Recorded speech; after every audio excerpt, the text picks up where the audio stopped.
A'udzubillahi minasyaitonirrajim. Bismillahirrahmanirrahim. Alhamdulillahi rabbil alamin. Wassalatu wassalamu ala asyrafil anbiya'i wal mursalin wa ala alihi wa sahbihi ajma'in. Assalamualaikum warahmatullahi wabarakatuh. Alhamdulillahi rabbil alamin.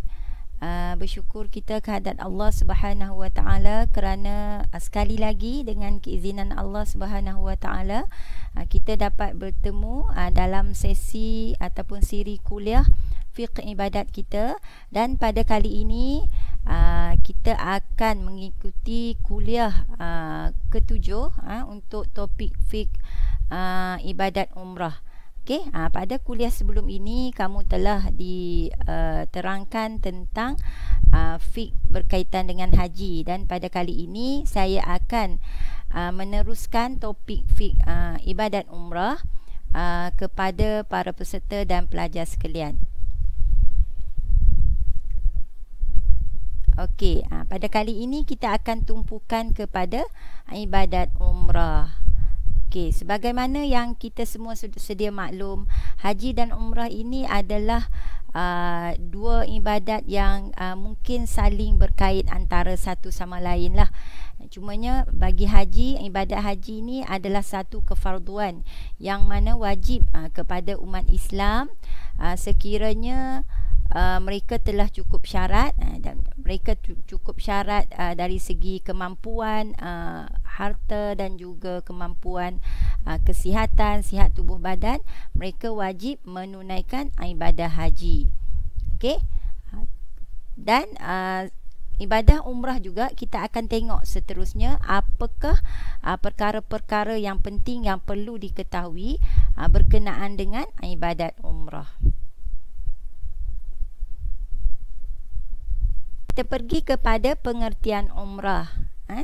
Dari segi bahasa, umrah bermaksud ziarah atau berkunjung ke tempat kediaman. Kalau kita sebut umrah, dari segi bahasa dalam bahasa Arab, ia bermaksud kita menziarahi ataupun kita berkunjung ke tempat kediaman. Dari segi syarak, umrah bermaksud mengunjungi Kaabah, yakni Baitullah di luar musim haji, untuk melakukan ibadah yang tertentu dengan syarat-syarat yang khusus, syarat-syarat yang telah ditetapkan. Okey, jadi dekat sini telah jelaslah kepada kita umrah ini adalah kita berkunjung, kita mengunjungi Baitullah di luar waktu haji, di luar musim haji, untuk menunaikan ibadat-ibadat tertentu dengan syarat-syarat khusus yang telah ditetapkan. Itu maksud ataupun definisi umrah dari segi syarak. Okey, seterusnya kita pergi kepada apakah hukum dan dalil umrah. Ibadah umrah merupakan salah satu kewajipan yang mesti dilakukan oleh setiap muslim yang mukallaf. Maksudnya dekat sini ia adalah satu perkara wajib juga, ibadat yang wajib dan mesti dilakukan oleh setiap muslim yang mukallaf, iaitu mereka yang dipertanggungjawabkan, yang ada tanggungjawab terhadap semua hukum hakam dalam Islam. Okay, hukumnya adalah wajib sekali seumur hidup apabila memenuhi syarat-syaratnya. Okay, sama juga kewajipan seperti menunaikan haji, tetapi sekiranya kita mampu, kita boleh laksanakan haji dan umrah. Tapi jika kita hanya mampu untuk sekali saja, kita wajib menunaikan haji dululah, ibadat haji. Okay. Dalil kewajipan umrah adalah berdasarkan kepada firman Allah Subhanahu wa ta'ala dalam surah Al-Baqarah ayat 196.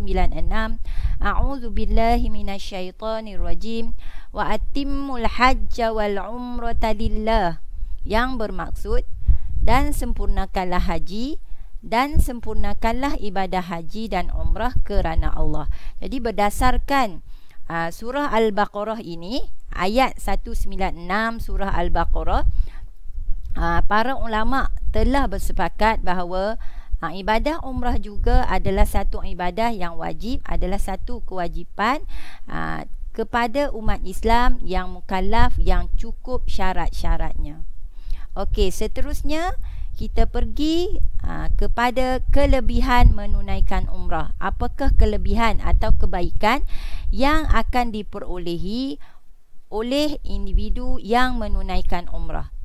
Yang pertama adalah mereka akan mendapat ganjaran pengampunan dosa. Orang yang menunaikan umrah dengan sempurna akan mendapat ganjaran pengampunan dosa berdasarkan kepada sabda Rasulullah sallallahu alaihi wasallam yang bermaksud di antara satu umrah dengan umrah yang lain adalah penghapus dosa antara keduanya dan tidak ada balasan bagi haji yang mabrur melainkan syurga. Hadis riwayat Al-Bukhari dan Muslim. Jadi berdasarkan kepada hadis ini dinyatakan bahawa orang yang menunaikan umrah akan mendapat ganjaran pengampunan dosa antara satu umrah dengan umrah yang lain. Okey, ini adalah kelebihan yang pertama. Maksudnya siapa yang pergi menunaikan umrah dia akan dapat pengampunan dosa daripada Allah Subhanahu Wa Taala. Yang kedua, kelebihan yang kedua adalah menjadi tetamu agung kepada Allah Subhanahu Wa Taala. Sabda Rasulullah sallallahu alaihi wasallam yang bermaksud orang yang mengerjakan haji dan umrah adalah tetamu agung kepada Allah Subhanahu Wa Taala. Sekiranya mereka memohon doa kepadanya, nescaya Allah perkenankan doa mereka. Sekiranya mereka memohon keampunan, nescaya Allah mengampunkan mereka. Hadis riwayat An-Nasai dan Ibnu Majah. Okay, pada kuliah yang lalu di bawah topik ibadah haji, para jemaah haji juga adalah mendapat kelebihan menjadi tetamu agung Allah Subhanahu Wa Taala. Sama juga dengan ibadah umrah. Okey, para jemaah umrah mereka mendapat kelebihan menjadi tetamu agung ataupun menjadi tetamu yang dimuliakan oleh Allah. Bila kita sebut ia adalah tetamu ni macam kita akan mendapat layanan yang istimewa lah. Okay? Allah akan memberi layanan istimewa kepada para tetamunya. Jadi apa saja yang kita hajatkan, kita mohon, insya-Allah Allah akan makbulkan permintaan kita. Kita mohon keampunan, Allah akan mengampunkan dosa kita. Begitulah baiknya layanan Allah kepada para tetamunya, iaitu para jemaah umrah dan juga haji. Okey, kita pergi, kita tengok untuk seterusnya yang berkaitan dengan umrah adalah berkenaan dengan adab sebelum menunaikan umrah. Okey, apa adab-adab yang perlu kita lakukan sebelum kita menunaikan umrah? Tak boleh kita nak menunaikan umrah secara sembrono semata-mata. Orang kata secara kita rasa nak pergi tunai umrah, kita pergi. Sekarang ni orang bila ada duit cukup, dia pun pergi menunaikan umrah. Tetapi dia tak tahu apakah adab-adab sebelum nak menunaikan umrah. Yang pertama adalah mesti niat dengan penuh ikhlas hendak ke tanah suci semata-mata kerana Allah Subhanahu Wa Taala. Niat kita kena ikhlas. Kita nak ke tanah suci, nak menunaikan umrah itu bukan sebab lain, bukan sebab kita nak menunjukkan bahawa kita ni mampu pergi, kita ni kaya berharta, bukan sebab kita nak menunjuk-nunjuk riak, bongkak dan sebagainya, tetapi kita pergi ke tanah suci kerana Allah Subhanahu Wa Taala semata-mata, kerana kita nak mengabdikan diri kepada Allah. Okey, itu yang pertama, niat kita mesti betul dan niat mesti ikhlas.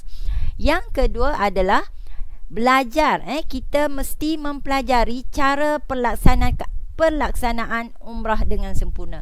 Kita kena belajar. Mungkin ada yang cakap tak tahu bagaimana nak melaksanakan umrah. Jadi sebelum kita pergi, kita mesti belajar dulu betul-betul. Belajar dengan sempurna. Bukan belajar celup-celup. Orang kata belajar sedikit macam ni, sedikit macam ni kan. Dia mesti belajar betul-betul biar sewaktu kita sampai di sana, kita dapat melaksanakan umrah dengan sempurna. Okey, itu yang kedua. Yang ketiga, adab sebelum menunaikan umrah mesti memperbanyakkan bertaubat sebelum ke tanah suci. Kita sebagai hamba Allah sudah semestinya kita banyak sangat dosa-dosa yang telah kita lalui, yang telah kita lakukan pada mungkin pada masa-masa yang lampau, kan kita tak tahu. Sekarang pun kita tak tahu kita ada melakukan dosa-dosa kecil. Jadi sebelum kita menunaikan umrah, kita kena perbanyakkan bertaubat kepada Allah Subhanahu Wa Taala. Okey, seterusnya kita tengok membersihkan harta daripada perkara yang syubhah dan haram. Okey, sebelum kita menunaikan umrah, kita digalakkan adab sebelum menunaikan umrah, kita bersihkan harta kita. Bersihkan harta kita. Kalau harta kita pernah melakukan perkara-perkara, kita buat perniagaan yang tidak elok contohnya. Jadi kita kena bersihkanlah harta-harta kita sebelum kita menunaikan umrah. Okey. Adab yang seterusnya adalah meninggalkan maksiat dan perkara melalaikan. Sebelum kita pergi menunaikan umrah, kita perlu meninggalkan segala maksiat.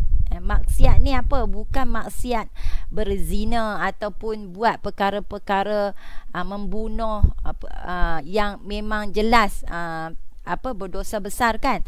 Tetapi ada maksiat-maksiat lain yang mungkin kita lakukan dalam kehidupan kita. Jadi kita perlu bersihkan, kita perlu tinggalkan.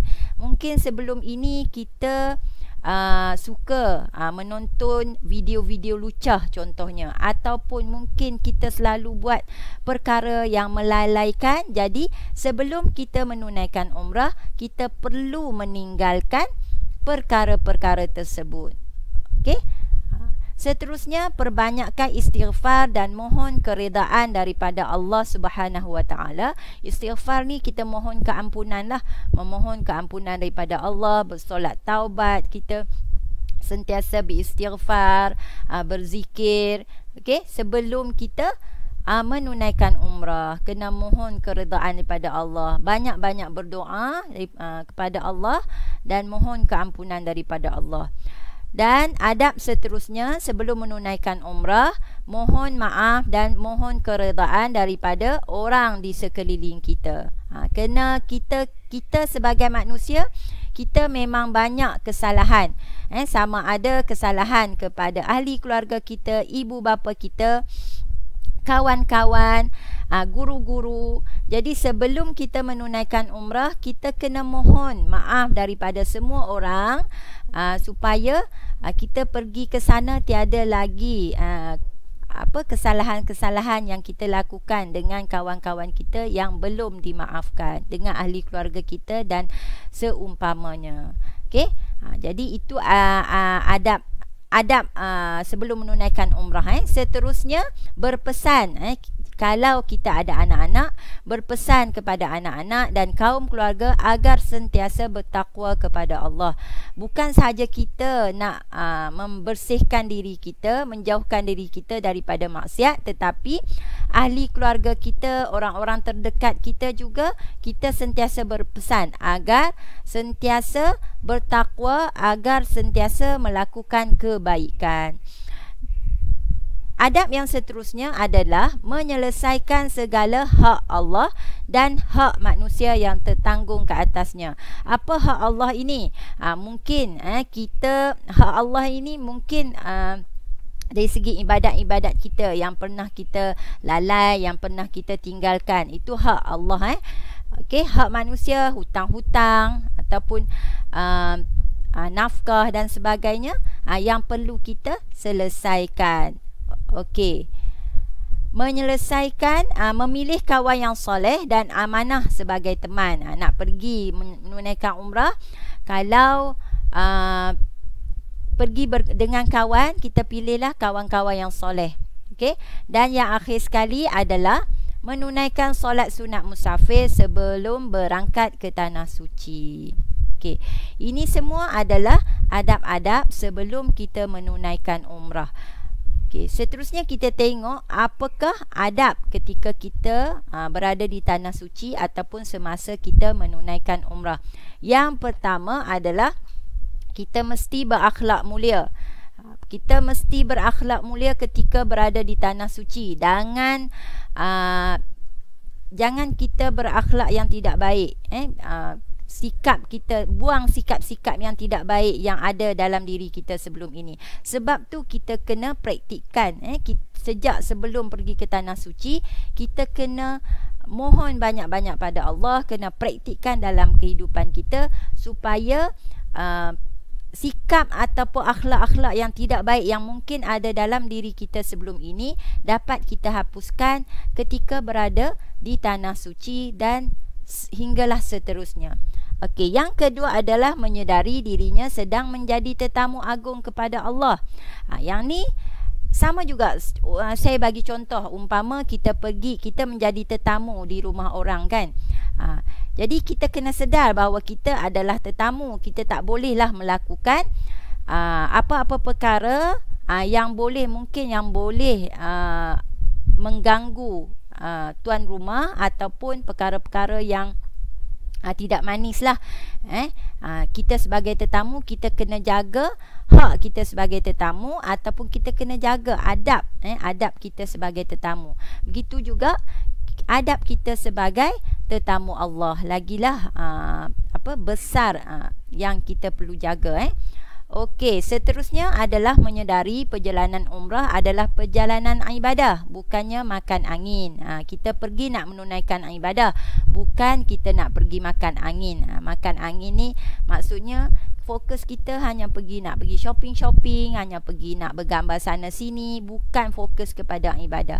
Jadi kita kena ingat tujuan kita untuk menunaikan umrah adalah untuk beribadah kepada Allah. Adab seterusnya bersyukur dan redha dengan apa yang disediakan oleh Amirul Hajj. Amirul Hajj ni adalah kerajaan Arab Saudi lah. Kerajaan yang mentadbir kawasan di mana kita melaksanakan haji dan umrah. Jadi kita kena redha, tak boleh banyak merungut dengan peraturan-peraturan yang telah dikeluarkan. Menjauhi percakapan dan perbuatan keji yang sia-sia. Jangan mungkin kita selalu dalam kehidupan kita bercakap yang tidak elok, tidak baik, bercakap perkara-perkara keji kan. Jadi sewaktu berada di tanah suci, elakkan daripada percakapan dan perbuatan yang keji. Menjauhi sikap sombong dan takabur, menjauhi pertengkaran dan sentiasa bertolak ansur. Jangan cari pasal, jangan cari pasal untuk bergaduh dekat sana. Kena bertolak ansur. Perbanyakkan ibadat seperti membaca Al-Quran, beriktikaf di masjid, solat sunat, taubat, beristighfar dan pelbagai lagi amalan-amalan yang boleh kita lakukan sewaktu berada di tanah suci. Dan yang akhir sekali adalah hidup semangat tolong-menolong dan bekerjasama. Ini adalah tolong-menolong ni mungkin kita sesama jemaah haji, kita sentiasa tolong-menolong dan bekerjasama dalam melakukan ibadat ataupun aktiviti ketika kita melaksanakan umrah. Okey, itulah antara adab-adab yang perlu kita tahu dan perlu kita praktikkan sewaktu kita berada di tanah suci. Okey, seterusnya kita pergi kepada syarat wajib umrah. Syarat wajib kepada siapa yang ada syarat-syarat berikut, maka mereka diwajibkan untuk melaksanakan umrah. Yang pertama adalah Islam. Orang Islam, orang kafir tidak wajib menunaikan umrah. Yang kedua adalah baligh. Kanak-kanak yang belum baligh tidak wajib mengerjakan umrah. Tetapi sekiranya kanak-kanak tersebut menunaikan umrah, maka umrah tersebut sah dan dikira sebagai umrah sunat. Okay, mungkin ada kanak-kanak yang belum balik, sekolah rendah contoh darjah bawah daripada darjah 6 ke, yang belum balik lah, yang dibawa oleh ibu bapa untuk menunaikan umrah. Umrah tersebut sah tetapi dia dikira sebagai umrah sunat. Apabila dia dah dewasa, dia dah berkemampuan, dia wajib juga melaksanakan umrah. Orang yang berakal, syarat wajib seterusnya adalah berakal. Orang gila tidak wajib menunaikan umrah kerana orang gila ini tidak dipertanggungjawabkan terhadap hukum hakam ataupun tanggungjawab yang perlu dilaksanakan dalam Islam lah, sebab dia kurang siuman kan. Seterusnya adalah merdeka. Merdeka ni orang yang bukan hamba. Hamba tidak wajib menunaikan umrah kerana seorang hamba itu dia tidak berkemampuan. Okey, berkemampuan dari segi harta lah, sebab dia menjadi hamba abdi kan. Berkemampuan, bila seseorang itu berkemampuan, kemampuan ni dari dua aspek. Kemampuan dari segi harta. Harta pula dia cukup untuk perbelanjaan menunaikan umrah, tapi dia mesti juga pastikan dia dapat memberi nafkah kepada ahli keluarga, isteri, anak-anak dan orang-orang yang berkaitan apabila dia pergi menunaikan umrah. Jangan dia pergi menunaikan umrah tetapi dia tinggalkan ahli keluarga di negara, di Malaysia dengan tanpa nafkah, tidak cukup. Tak boleh lah. Jadi mereka itu tidak wajib. Orang yang berkemampuan ni mesti cukup dari segi harta dan sihat tubuh badan. Mereka wajib menunaikan umrah. Syarat tambahan untuk wanita sama juga ketika menunaikan haji, wanita tersebut mestilah mendapat keizinan suami dan ada mahram bersama-sama. Okey, nak pergi menunaikan umrah, kalau seorang wanita, dia mesti mendapat keizinan suami sekiranya dia ingin pergi seorang diri tanpa suami. Okey, dan mesti bawa mahram bersama. Mahram sama ada saudara lelaki, bapa ataupun atuk, ataupun kalau tak ada mahram lelaki, dia boleh pergi bersama sekurang-kurangnya 2 orang wanita yang fiqh, yang boleh dipercayai, yang amanah dan yang wara'. Okey, itu adalah syarat wajib umrah. Bila dah cukup ke-6 ini, kelima ini, dan ada syarat tambahan untuk wanita, jadi mereka wajib untuk menunaikan umrah. Okey, perkara seterusnya kita pergi kepada rukun umrah. Okey, rukun umrah. Apakah rukun umrah? Rukun umrah adalah perkara asas yang mesti dilaksanakan oleh orang yang melaksanakan asasi umrah. Jika tidak menunaikan, sama ada sengaja atau tidak, maka tidak sah umrahnya. Okey, rukun umrah ni adalah sebahagian daripada sesuatu perkara. Jadi kalau rukun umrah, contohnya rukun bagi sebuah rumah kan, kalau tak ada tiang, maka tiang rumah itu akan roboh. Sama juga kalau rukun umrah ini tidak sempurna, maka umrah itu tidak sah. Sama ada dia tertinggal secara sengaja ataupun tidak. Okey, apakah perkara-perkara rukun dalam umrah? Yang pertama, niat umrah, iaitu berniat ihram mengerjakan umrah. Setelah berniat ihram, haram baginya melakukan larangan ihram sehingga selesai. Tak boleh melakukan perkara-perkara yang dilarang sewaktu ihram. Selepas dia berniat ihram nak menunaikan umrah, dia tak boleh, dia mesti meninggalkan larangan-larangan umrah. Apa larangan-larangan umrah? Nanti saya akan sebutkan. Seterusnya adalah rukun umrah tawaf. Tawaf iaitu mengelilingi Kaabah sebanyak 7 pusingan, bermula dari Hajarul Aswad dan berakhir pada sudut yang sama dengan syarat-syarat tertentu. Okey, itu tawaf, sama seperti menunaikan haji. Seterusnya adalah sa'i. Berjalan ulang-alik sebanyak 7 kali antara Bukit Safa dan Bukit Marwah mengikut syarat-syaratnya. Okey, itu adalah sa'i, juga rukun umrah. Yang keempat adalah bercukur atau bergunting, yakni menanggalkan sekurang-kurangnya 3 helai rambut setelah sempurna melakukan tawaf dan sa'i. Okey, maksudnya dah selesai rukun umrah, dia melaksanakan rukun umrah, selesai buat sa'i 7 kali ulang-alik daripada Safa dan Marwah, dia perlu bercukur ataupun menanggalkan sekurang-kurangnya 3 helai rambut setelah selesai tawaf dan sa'i. Dan yang terakhir sekali adalah tertib. Tertib ini maksudnya dia melakukan ibadah umrah, rukun umrah ini mengikut susunan satu persatu. Tak boleh dia buat sa'i dulu, lepas niat umrah dia buat sa'i, baru tawaf, tak boleh. Itu bukan tertib. Tertib mesti dilakukan mengikut susunan yang telah ditetapkan. Okey, ini adalah rukun umrah. Bermaksud sekiranya para jemaah haji tertinggal secara sengaja ataupun tidak salah satu daripada rukun umrah ini, maka umrahnya adalah tidak sah. Okey. Dan kita pergi topik yang seterusnya adalah perkara-perkara wajib umrah. Okey, apa itu perkara wajib umrah? Dia berbeza dengan rukun umrah tadi. Kalau rukun umrah, kalau ditinggalkan tidak sah umrahnya. Tetapi untuk wajib, perkara wajib umrah ialah pekerjaan yang wajib dilakukan ketika mengerjakan umrah.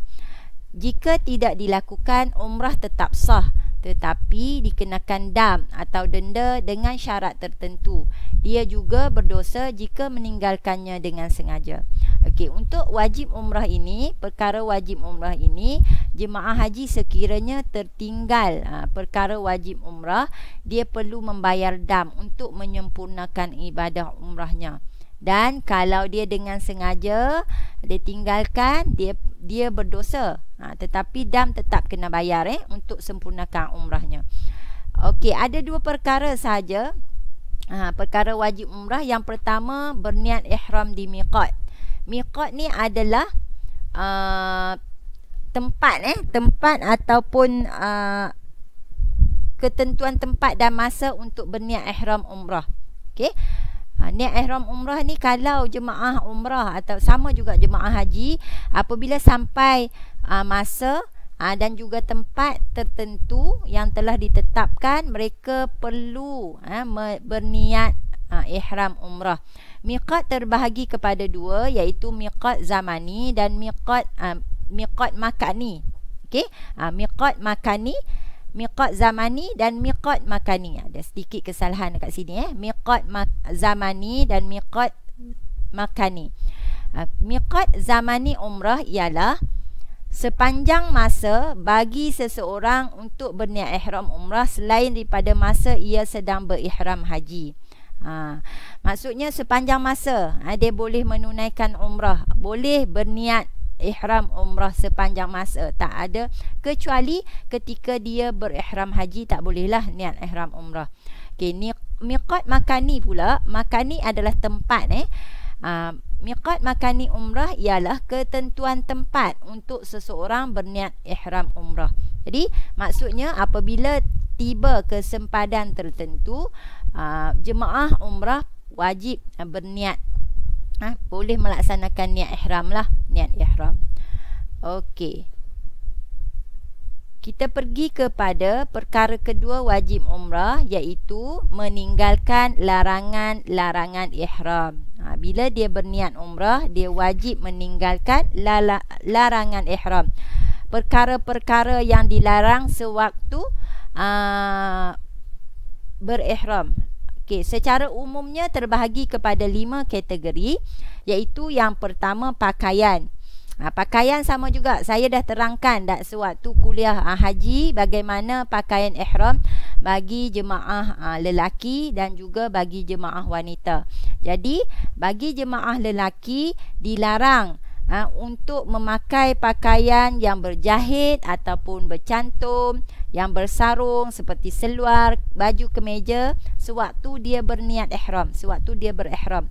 Dia hanya perlu memakai dua helaian, dua keping kain ihram berwarna putih yang tidak berjahit. Jadi tak bolehlah dia pakai pakaian-pakaian yang berjahit. Itu antaranya dalam aspek pakaian. Okey. Seterusnya dari segi wangi-wangian, tak boleh juga berwangi-wangian ataupun sengaja pergi mencium wangi-wangian sewaktu kita dalam ihram.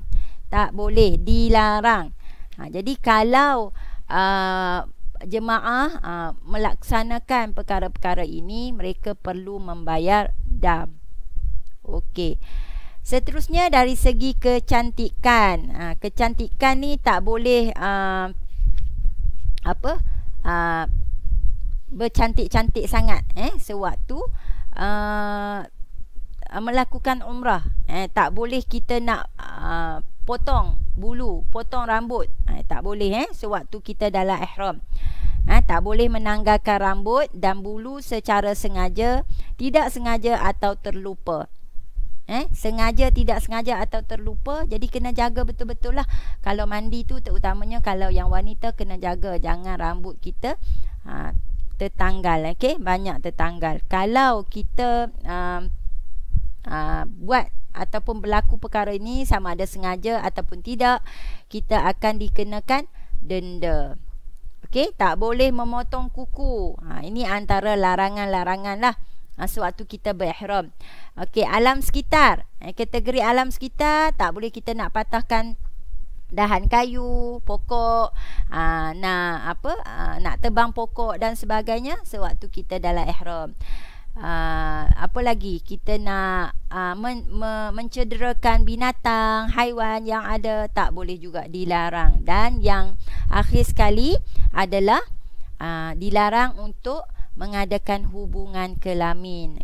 Kalau pergi dengan suami isteri lah, tak boleh mengadakan hubungan kelamin sepanjang kita berada dalam ihram. Ada lagi perincian-perincian yang lebih lanjut berkenaan dengan larangan-larangan umrah ini. Demikianlah ini antara dua perkara wajib umrah yang perlu kita patuhi lah, yang perlu kita patuhi dan perlu kita buat. Kalau kita tak buat, kita tinggalkan, sama ada sengaja ataupun tidak, kita perlu membayar dam untuk menjadikan umrah kita ibadah yang sempurna. Untuk topik umrah ini, ini sahaja perkara-perkara yang penting yang perlu kita ketahui, yang perlu kita semua ketahui. Tetapi kalau kita nak melaksanakan umrah, kita perlu mengikuti kelas, belajar dengan lebih teliti lah, dengan lebih detail setiap satu daripada rukun umrah ataupun bagaimana pelaksanaan umrah, praktikal dan sebagainya. Jadi untuk kelas seterusnya, saya akan tunjukkan nanti tayangan video berkaitan dengan ibadah umrah, supaya para peserta dan pelajar semua lebih jelas bagaimana pelaksanaan ibadah umrah yang sebenarnya. Saya rasa masa juga telah mencukupi. Setakat ini saja kelas kita dengan topik fiqh umrah pada kali ini. InsyaAllah jika diizinkan masa, kita akan berjumpa lagi pada masa akan datang. Sekian. Wabillahi taufiq wal hidayah. Wassalamualaikum warahmatullahi wabarakatuh.